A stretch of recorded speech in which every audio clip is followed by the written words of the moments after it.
முதல்ல சொன்ன மாதிரி வீடுகளில் இந்த செய்வினை தோஷமோ திருஷ்டி தோஷமோ மாந்திரீக பிரயோகங்களோ அல்லது கண்ணுக்கு தெரியாத அமானுஷ்யமான தொல்லைகளோ இல்லாமல் இருக்கிறதுக்காக நம்ம இந்த சோத்து கத்தாழை அப்படின்னு சொல்லக்கூடிய இதை வந்து எப்படி பிரயோகம் பண்ணலாம்.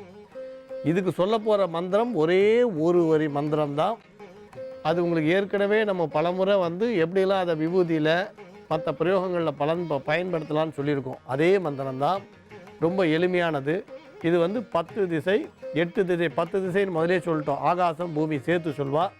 இது அஷ்டதிக் பந்தனம்னு சொல்வாள். இதை பந்தனம் பண்ணி தரோம், அஷ்டதிக் பந்தனம்னு சொல்வாள். இதை எப்படி பண்ணலாம்னு சொல்ல போகிறோம். இதுக்கு நமக்கு முதல்ல வந்து ஒரு நல்ல பூசணிக்காய், கத்தாழை, உங்களுக்கு வந்து ஆமணக்கு எண்ணெய், குங்குமம், இந்த மாதிரி 5 விளக்கு, 5 எலுமிச்சப்பழம், 3 கலரில் 5 கலர் நூல், 3 கலர் இல்லைன்னா 5 கலர் நூல், நல்ல எலுமிச்சங்காய்.